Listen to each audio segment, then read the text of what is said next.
Welcome to Leaving Academia, Becoming a Freelance Editor, the podcast. I'm your host, Paulina Cossette.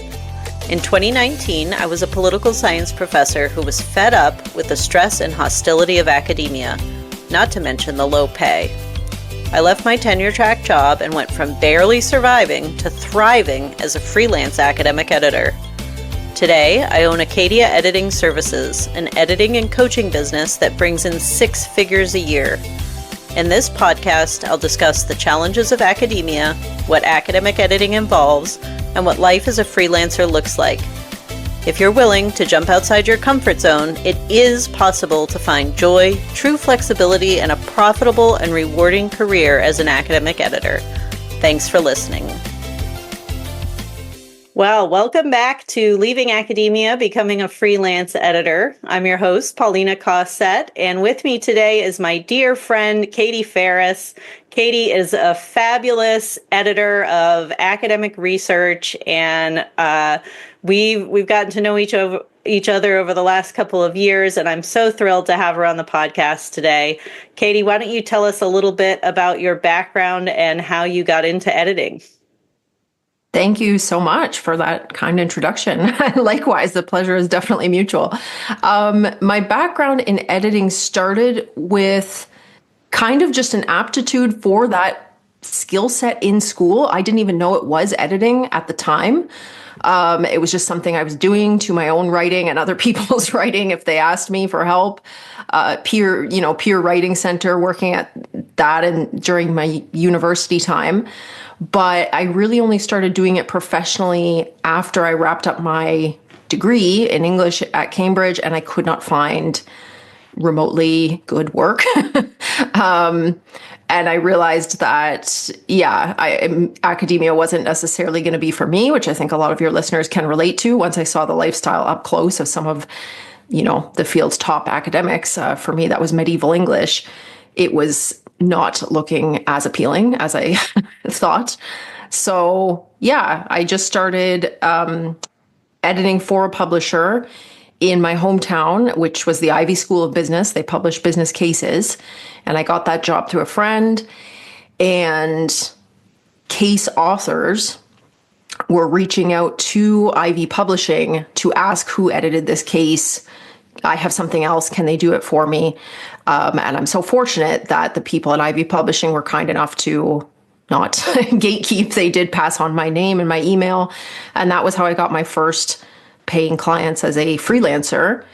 And then it just kind of snowballed from there. It's been 15 years of just building up clients in that same client base, that same niche, business researchers. And getting more experienced as I go along.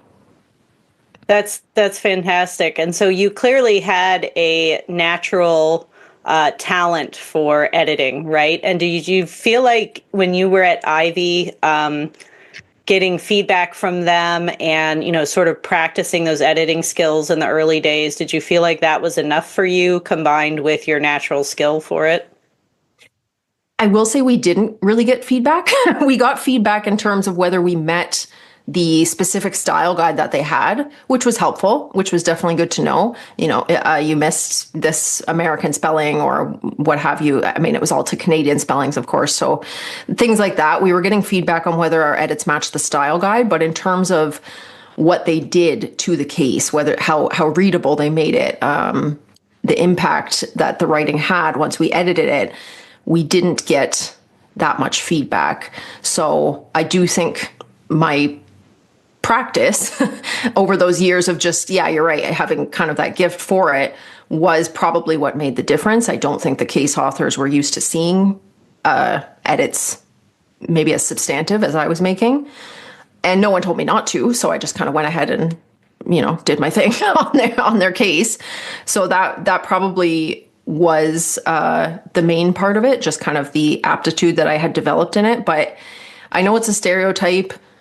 A ton of editors have a background in English, but it really does give you that awareness of patterns of language, right? Like it really does work. Like English majors typically do make excellent editors because they're so aware of flow and musicality and just how sentences work and what a nice transition looks like. And we've literally studied words for years. So I do think that probably honed that skill. And at what point did you go off on your own? So was Ivy the only place you worked for before, starting your business independently? It was. I applied to the same agency that I know you worked at originally and was not hired. And this was back Scribendi. Oh yeah. And they were only about an hour away from me. So I was like a little bit hurt. I was like, I'm going to drive down there and ask them what's so wrong with me. But yeah, this was back in I want to say 2011, and did not get that job. So I just started taking more and more from Ivy. And when did I go out on my own? Ivy didn't have enough work for each editor to be living on that. So I was actually a legal assistant at the time. This is an important side note I feel like I should mention.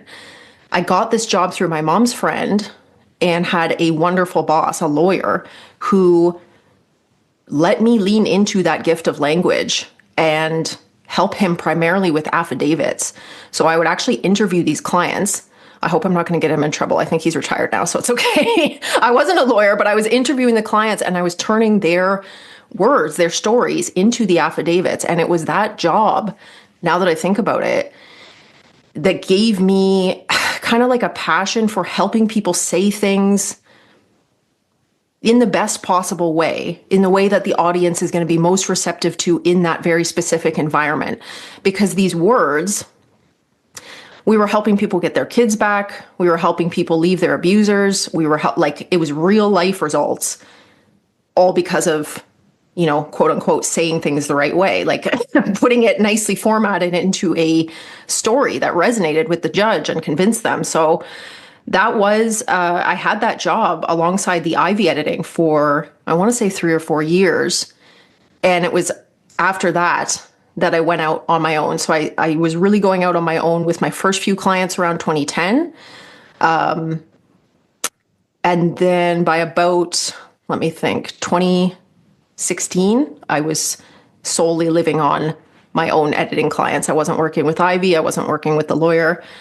So yeah, that's how long the process took. I think it could have taken a lot less time if I was not so passive, waiting for clients to find me and come to me and all that. Yeah, that's how long it took though.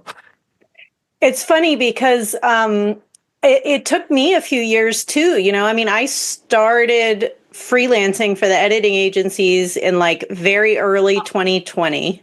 And then it wasn't until I want to say 2023 or late 2022 that I decided to try to attract private clients, because I think for all those years I felt like I don't know how to do that. I'd be in the academic editors groups on Facebook and see people saying that they got hired by private clients. And I think, how do they do that? I don't know how to do that, and there must be some secret to it. Yeah. Yeah. And also just that idea that I wouldn't be capable of marketing myself, and I think maybe it was a little while later. I got creative and I started, adding myself to the thesis and dissertation lists at all the universities and cold emailing and stuff. And it was when I took your cold email or your marketing course that it totally, and you've heard me say this, and I will say this until there is no more breath left in my body, because that's how helpful it was. But I, for everybody listening, Catie has a mini course, a little workshop that's recorded, and it's fantastic. And I'm going to put the link in the comments. And I took that course, I think it's 90 minutes or something, right? And you throw in some templates there. And it was a month or two after I took that, I had my first $10,000 month with editing. Amazing. Just editing. And that's what you said. You said in the course, you can do this, that this is possible. And that course, it's not like rocket science, right? It gave me the courage to charge more money and to put myself out there and to market myself. And So everybody listening who feels like you can't do it, you can, right? You just have to try. And there's many of us out here who are doing it. So how did you figure it out? How did you go from, over those years, how did you build up that client base and learn how to market yourself? So at first, it's funny you talk about like, yeah, it took you a few years to leave an agency as well. Like when you are behind that kind of wall of safety of an agency or a publisher or an employer, it does look very scary on the other side of that. Like, how are people doing this? Oh, they must be putting so much salesy, schmoozy. I don't want to live like that. Like, it looks very hard to do. And not only that, but for me, I don't know about for you, I felt like I was doubting myself, and the agency or employer was a nice buffer between me and honest feedback. I was so scared in the back of my mind, if I ever do a bad edit or an edit somebody doesn't like, I don't really hear about it. Ivy hears about it. So that protection for the idea of it being gone, I was like, oh, geez.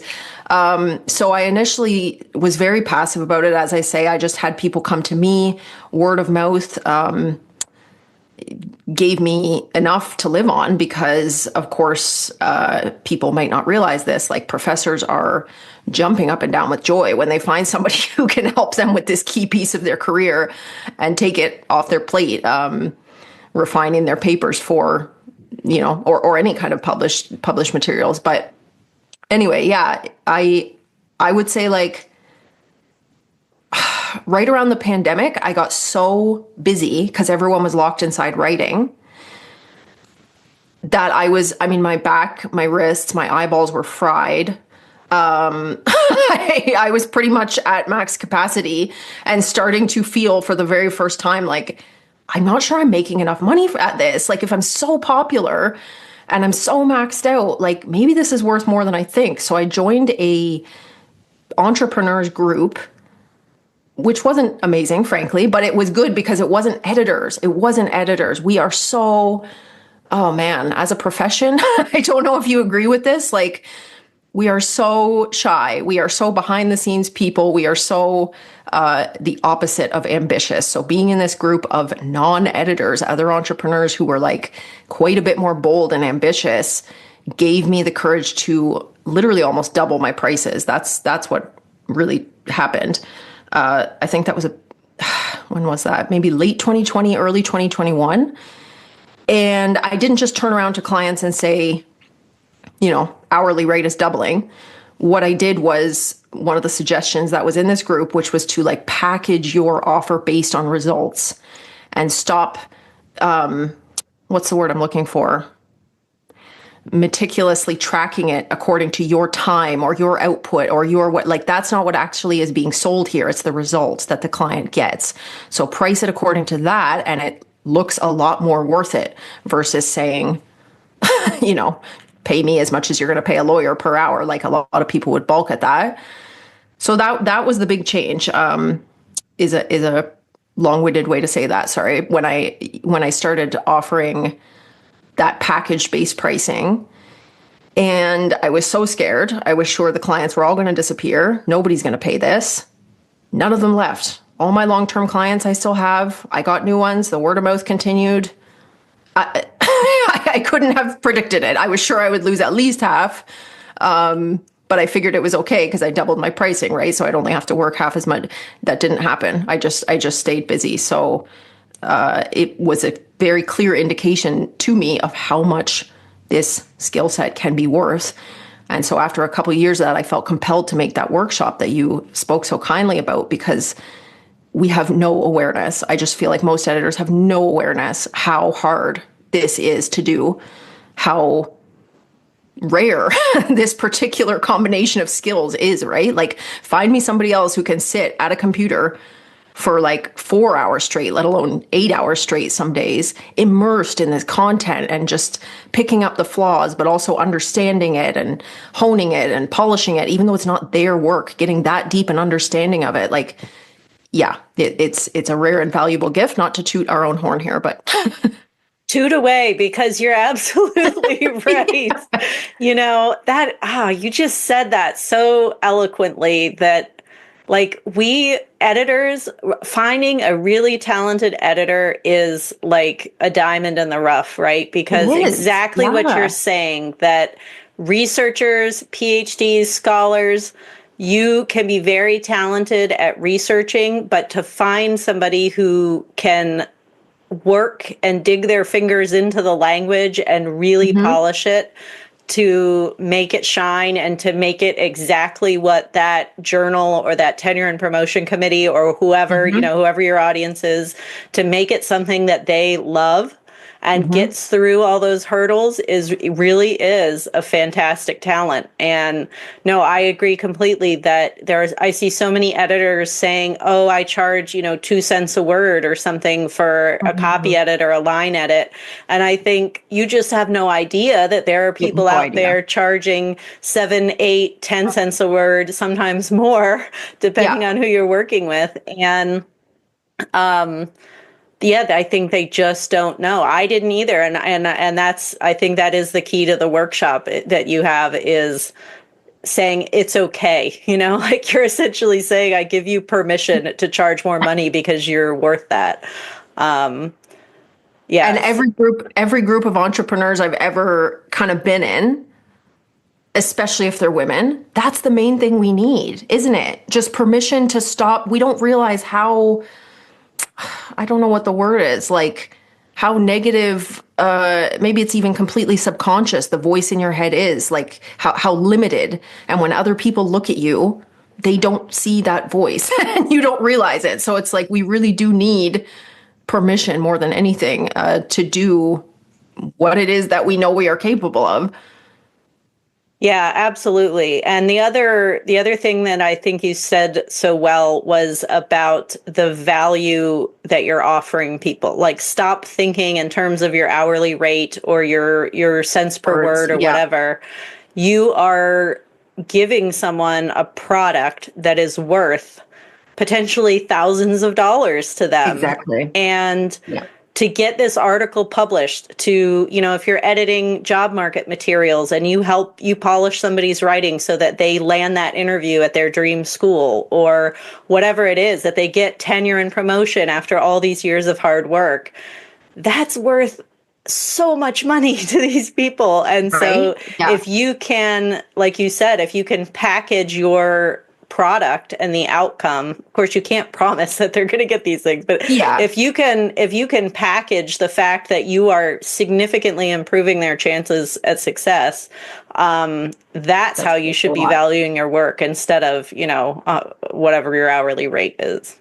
Yeah, exactly. If I were to move away from based pricing for any reason, I would go back to per word, because I do think even, you know, 10 cents and up a word is still not off-putting to the right client, but I certainly would not go back to per hour because that turns you yourself into the commodity. And it feels like an audition and a performance of you and your skills and your experience. And how dare I charge this much for myself? And when it's not even remotely about that, it is about the result that you help them get, full stop. And I do think a lot of editors, maybe out of a little bit of imposter syndrome, like they really do focus quite heavily on their experience and their qualifications. And I know you and I have spoken about like editing qualifications can be great if you want to write those tests, if you want to, put those certificates up on your wall in your office, like amazing, but don't do it for what you are allowed to charge because I can't tell you how many in the editor groups that you and I are in, people will post like, I didn't get a good result on this test and I feel so disheartened. And why am I even an editor? It's like, I just want to shake them. Like, how dare you decide that based on what this one company, who knows what their testing method actually did? And do you think they're good editors running the test and blah, blah, blah, blah, blah. It's infuriating to see people looking to that for affirmation of their value. Yeah, as opposed to letting the market decide, right? That if people keep hiring you and they keep referring Yeah. you, that should be your clear measure of success that you are a good And editor. listen to your clients. Listen to what they say. Do they have like it is painful sometimes, but if they have feedback, don't get all crusty crab and turn into like, well, I hate working with clients and they're the worst and blah blah blah. Like listen to them and try and meet their needs and wants, because at the end of the day, that is who we're serving. And if they're happy, then yeah, you're happy. And I will say too, when we were talking about what the result is worth to some people, I just wanted to mention, in case anybody is thinking of doing not necessarily academic editing, I was talking earlier this week with you about a developmental editor I now know who she does 5 books a year, $500,000 a year. That's her income. She's open to 5 books because that is what that product is worth to the people she works with. She works with these kind of high-end influencers. What would it be worth to have a book with your name on it sitting in chapters, or I don't know what it's called in the States, Indigo, whatever your Like, bookstore. like Barnes and Noble or something Yeah, like that. it's called Barnes Yeah. and Noble. That's what it is. Yeah, yeah, Barnes and Noble. Like, what would it be worth to you as a multimillionaire who doesn't have a book with their name on the cover to have one? Because that's what I help clients do. And sure enough, she has no problem getting 5 people a year to say yes, that's worth 100K to me. Like, it's kind of all about that result. That's awesome. What a dream to aspire to. I know, right? But so you're clearly doing very well because you've recently started an agency, right? Tell us about how that came about. Yes, around I want to say around the time I did the Savvy Editrix workshop 2023, I was getting enough business that I wanted to help those people. I didn't want to turn away the business, but it was just too many hours at a computer myself. So I took on a couple editors, and I think the first way I did it was by posting in the Editors Canada job board. And the very first test I kind of had for them was like to pay attention to detail. Like the very last line of the ad said, when you respond to this, can you please put Bilbo Baggins or something in your in your email to me? And sure enough, not everybody did that. So that was a good way of ruling out some people right off the bat. But most people did, as you can imagine, because they're editors. And that was how I found my first couple editors. And we have since built up to having 4 editors besides me, associates. And it's a work in progress. I will be honest with you, because the skill set of managing a team and project managing, that is completely different from anything I've ever done.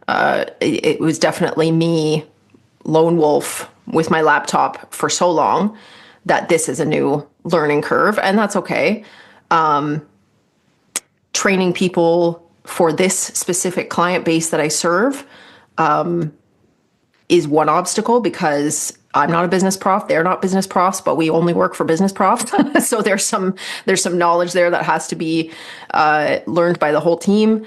And yeah, it's a really, I like the work. I like what I'm learning about running an agency, but it is a whole other ball game for sure. And in order to, one of the things I feel most guilty about is not when we don't have enough work for all those people who are on the team. It was one thing to keep myself fully booked out, to keep 5 people fully booked out. Like, we're going to have to move into some actual marketing, which is another learning curve. So there's a lot of new pieces to it that I have no expectations for how they're going to go. I'm just kind of enjoying the process of expanding in this way. And everybody who has come to me as an associate editor is an amazing person. So that is definitely the most enjoyable aspect of it. Just that team vibe of not working completely on my own anymore.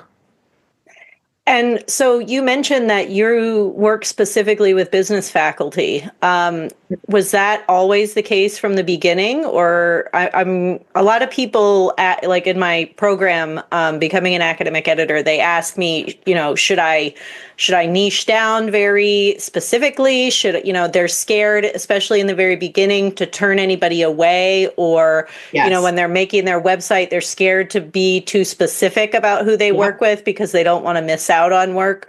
What are your thoughts on that? Is it better to choose a niche, or is it, how should they think about it? I know exactly what you're saying. I was a bit scared as well to turn work down. In those initial few years of editing business cases for business faculty, I did find myself with some jobs that in retrospect I should have turned down, because a business professor would tell their friend in, say, medicine, or I don't know, social studies or something, like they would tell them about me and then I would take a crack at their paper.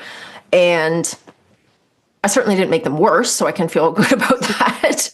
But it wasn't the same. And I would say, to stay broad and not turn down work and be that way for no more than 1 or 2 years. Actually, 2 years would be pushing it. 1 year, because in my opinion, niching down is where it's at. I do have a bias since it's gone well for me, admittedly. But the key thing there is just that. Well, I guess there's a couple key things. One, you become a quote unquote expert so much faster in that content. And an expert commands more authority, better pricing, all that stuff. If you do a little bit of everything, it's hard to really develop that knowledge of the field and the terms and the literature and all that stuff. And the other piece of it, I would say now, especially with AI churning out content left, right, and center, and the growing ocean that is the internet all around us, broad and general is going to get more and more ignored by most people. You need to be more specific about who you're speaking to in order to get anybody's attention, because, attention economics and what's the quote from the guy who invented attention economics? I'm completely paraphrasing. This isn't the quote, but basically, as information grows, attention shrinks. That's just like by definition what has to happen.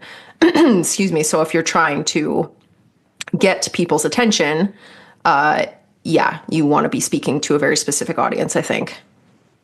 That's a great point. I think a lot of the time, people who are new at editing don't really know where they want to niche down yet. Mm-hmm. And so, I think I agree with you. If you take the first year to sort of explore and see what you like.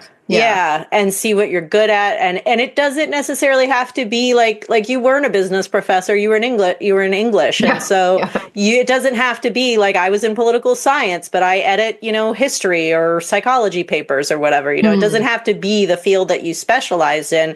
It just has to be one where you feel like you enjoy it, you understand the language, you can contribute. And I would also say I think people can niche down in the sense of like the type of people they work with, like maybe Definitely. You specify with graduate students, or maybe you specialize in junior faculty, or, whatever it happens to be. But I think that's absolutely right, that people want to know that you have experience and that you've got this, and you're not going to be searching around in the dark for, what does this term mean or something like that. Even though you are, but it's okay. You'll do it secretly without them knowing. But we all just kind of make it up as we go. But yes, it's definitely like you can niche down in subject, you can niche down in type of document, you can niche down in, as you say, specific audience, who you want to serve. But some form of niching means that you will develop a reputation more quickly for like, oh, you're trying to get this specific grant in Ontario, like this lady specializes in them and she's gotten, I don't know, however many you're allowed to say, right? Like 10 people, the grant that they applied for. It's a very effective way to, sell that result that you help people get. Whereas I do see a lot of people making the mistake as well of like, everything I edit should be the most fun thing in the entire world to edit, or I'm not good. I'm not a real editor. Do you know what I mean? Like it's not, I don't want to sell out. Maybe that's what they're thinking. I don't know. Like I like to edit romance novels. So I'm only going to edit romance novels. And it's like, that's totally amazing if that works for you. But if after a year it's not working and you can't find clients, and the clients you do find have a budget of $10 and you know what I mean, then it's time to, try something else. Yeah. A lot of flexibility needed in business, I've learned. Yes, yeah, for sure. Agile is the word, yeah.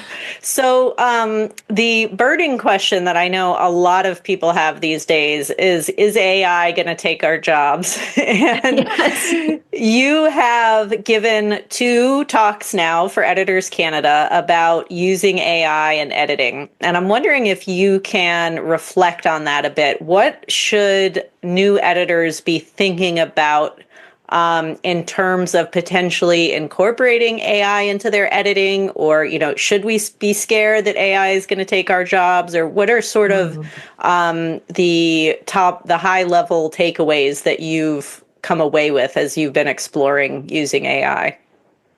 It's so fascinating that I was offered these talks, and I was so grateful to do them, and researching them was just like beyond interesting. But it's hilarious because I hate AI. Like, I hate it. And I didn't set out to be somebody who knows anything about AI, but now I do.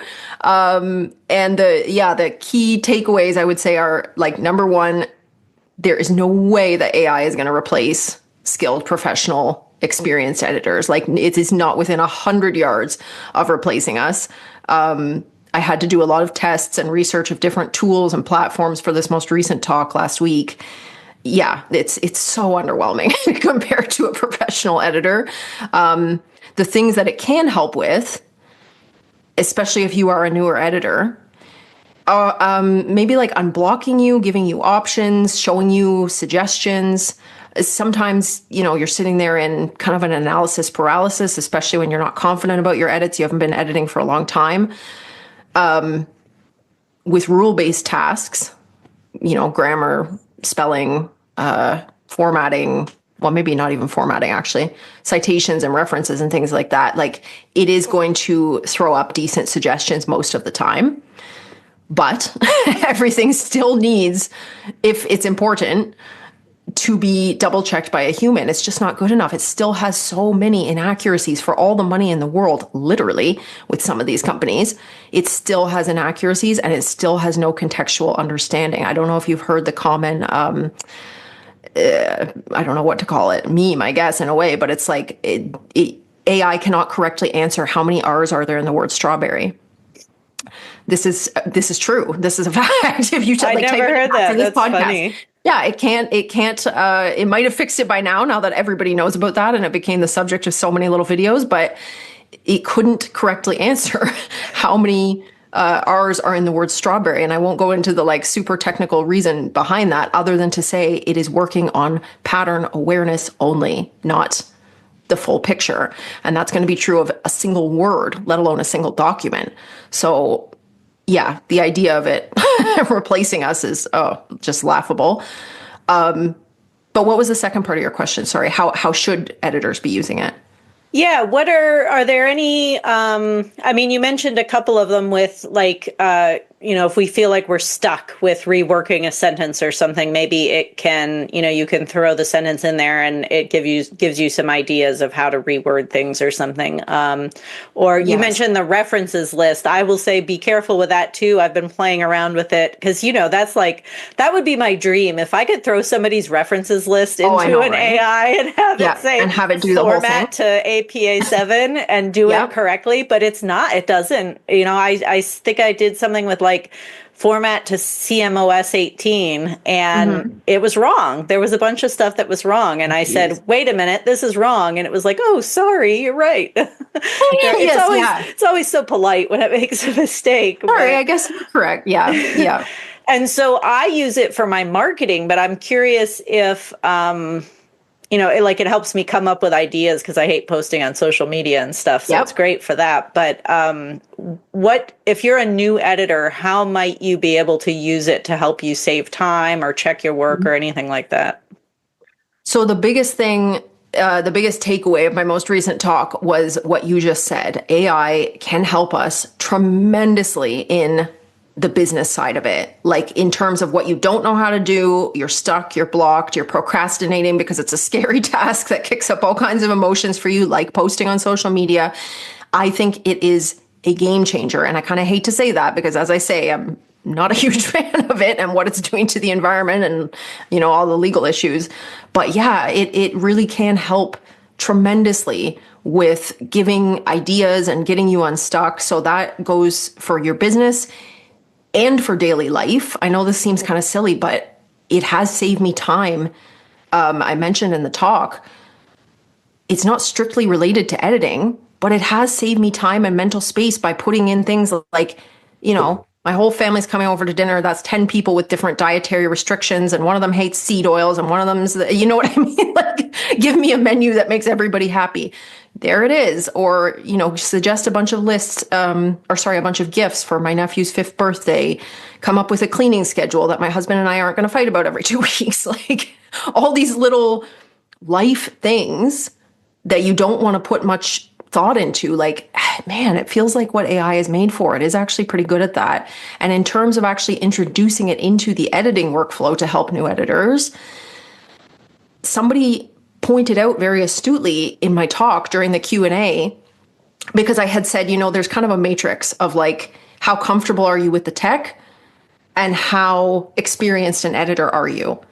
Because if you're really comfortable with new tech and you love it and you're not a very experienced editor, I think AI has more value for you than somebody who's been editing for ages. They have their own ways of doing these things quickly and easily, and they hate the tech. I don't know if you use, when we were talking about references, I was thinking, do you use ReciteWorks? That's one non-AI tool that I use for references and citations, but I will say it doesn't do the work for you. It just points out what's wrong, which whatever. That's not that helpful maybe for the price, but I do use that. But anyway, somebody very astutely pointed out in the Q&A session, it's new editors who need to be grappling more than anybody.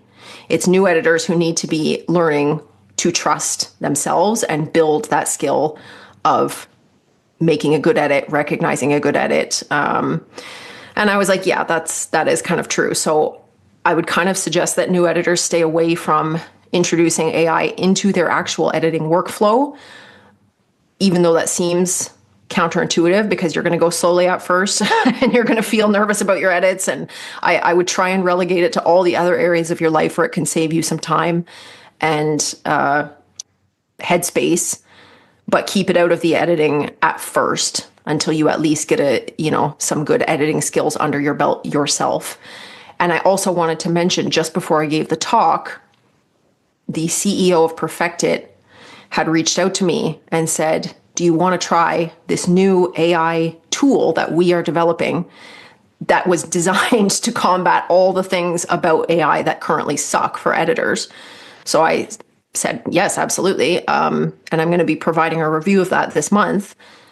But that might actually be something that can help editors. I won't give my opinion too soon, I guess. I haven't done all the tests I'd like to do with it, but it does seem really promising. It is designed with editors in mind. I mean, he designed Perfect It, which a lot of editors use. He knows editors, what would be helpful to them.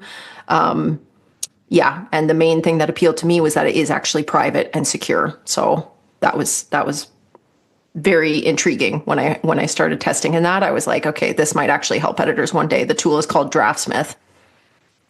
Yeah, I'm really looking forward to hearing your review of that, because that'll be really interesting. And I do agree that Perfected is really helpful. I always run it at the very end when I'm done editing, and it just catches those things that you've missed, or like if you know that an acronym hasn't been cited properly throughout, you don't have to spend time during your edit making the change manually. That Perfect It will catch it, on that last run through or whatever. But yeah, I think your point about new editors and AI is really important, because when people ask me all the time, should I become an editor because AI is going to take all the jobs? And I say, well, no, no, it will not take the jobs, because Yes. Are there people out there, academics using AI to edit? Yes. But it's because they weren't going to hire an editor to begin with. Either they're a grad 100%. student who Yes.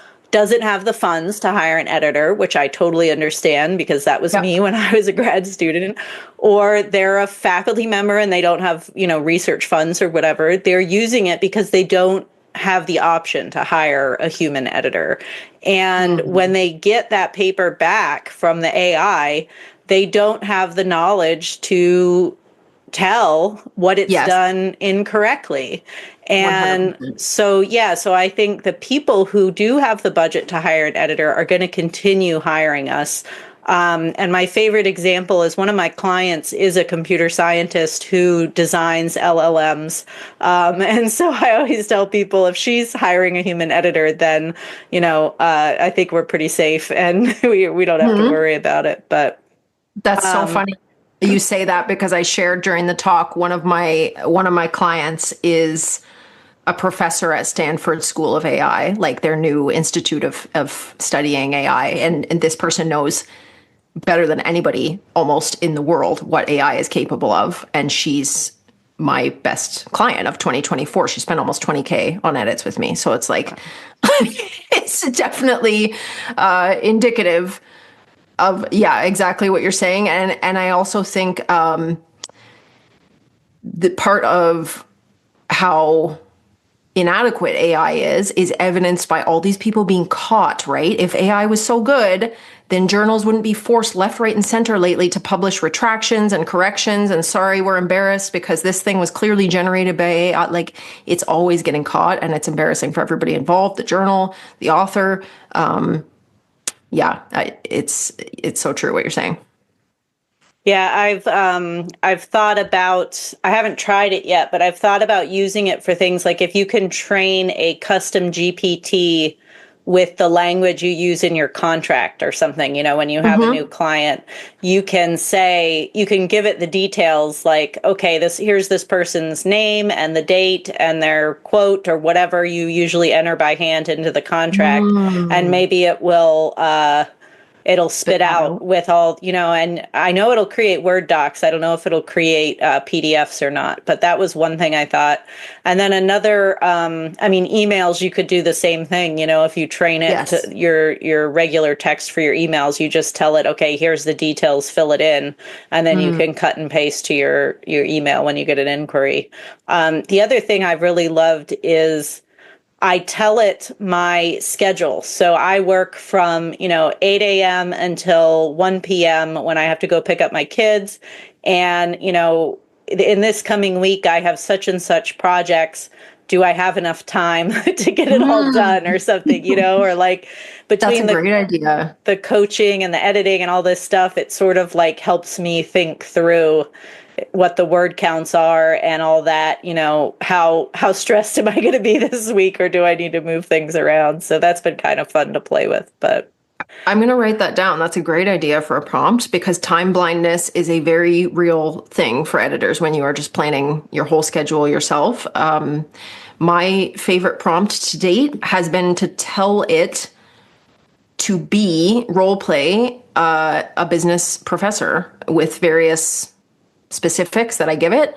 What do you need? What is your main pain point? What does your year look like? What does your April look like? And I kind of can get into the mindset of, speaking to them in a way that resonates best and designing offers for them, of course, because it is actually very good at role play. I saw an AI, what do you call it, designer, I guess, talking about why it is so good at role play, but it is specifically very good at that. So that's been really helpful.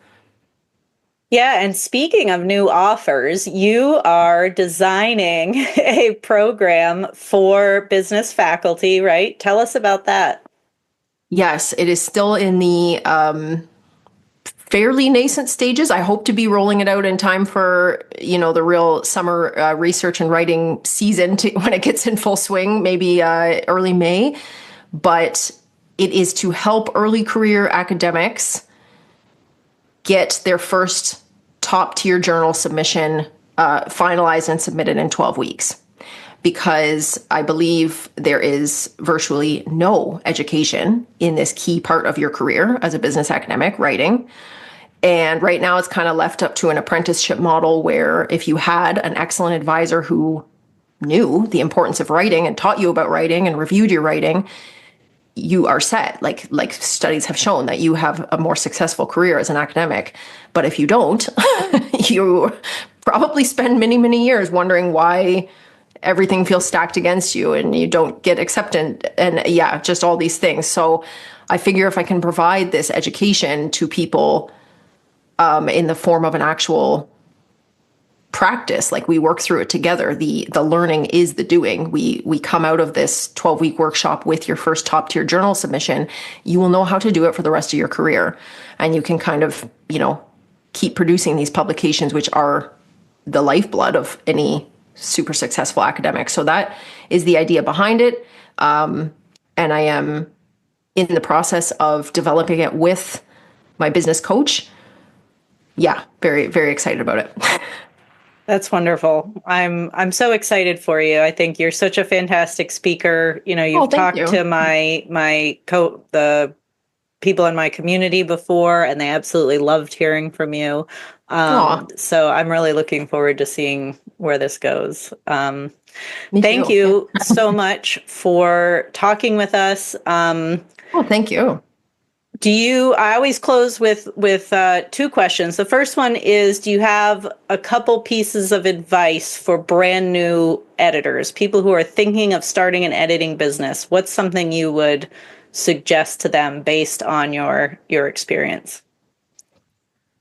I do have two steps that I would have done within the first year of being an editor myself. I wish someone had told me this. Number one, get in spaces where people are encouraging you, pushing you, inspiring you. Don't just stay in this vacuum of trying to figure everything out on your own, thinking you know how it looks behind the scenes for all the other editors that you see, wondering what you're doing wrong. Like, don't stay there. Whether it is getting an actual business coach, going into a free group of some kind, even just, sometimes I think editor training classes can be that for some people because you're going to meet other editors. But try and get it. Maybe that's not ideal though, because everybody's starting out together. But try and get in a space where people are showing you what is possible and maybe even holding you accountable and pushing you a little bit, because human beings in general, and especially editors, are not very good at pushing ourselves beyond what is comfortable. If what you actually want is to grow your business and grow your client base and grow as an editor, that is so hard to do on your own because it is going to be uncomfortable and a little bit scary, and you would benefit immensely from support. And the second thing I would say is, whether you have had paying clients or not, look back at how you have helped people as an editor. What did they say about working with you? What was the result that they got? Because that is what you need to understand and package and quantify in order to get the most value for your skills, in my opinion. If you look back at, your own CV and qualifications, it's easy to feel inadequate. But if you look back at emails and, people talk about how wonderful the process was of working with you, or how friendly you are, how responsive you are, of course, the actual result they got from your edits, like those are the things that you are going to want to package up and focus on when you are trying to get more clients. That is what they're actually interested in. So those are the two things that I guess they're kind of mindset shifts that I would try and adopt as a new editor. Yeah, I love that. That's, we are so hard on ourselves and we doubt ourselves so much. Even when people tell us, we did a great job. I think we tend to be so much tougher on ourselves as editors, always looking for what the problem was or what was wrong. Yeah. And I try to remind everybody that people don't just say those things because they're being nice, like if you did a bad job on their paper, they would tell you because they paid for it. And so if you have clients who are writing to you and thanking you for your help, whether it was saving them time or reducing their stress or helping them to get published or whatever you did for them, they're saying it because it's true. And so, I completely agree. People should take that to heart and also think, like you said, think about what is it that they're thanking you for, and using that in your marketing and stuff too. So they're never thanking you for being perfect. They're never thanking you for working yourself to the bone, going over the paper 12 times after it's already been edited. Like, they're not thanking you for that. They're definitely thanking you for the outcome and the process and what it was like to work with you. So if you pitch even a few people with the focus being on those things, I won't say I promise, but I can almost guarantee that it will be a game changer and you will see some very good results, other people that will resonate with them. That's great. Thank you so much, Catie. If people want to work with you, if they want to learn more about your new program for faculty authors, where can they get in touch with you? They can reach out to me at team, TEAM, at csphares.com. I'm assuming, you'll have my name spelled in the notes and everything. It's a weird one. It's not Ferris wheel the way it should be.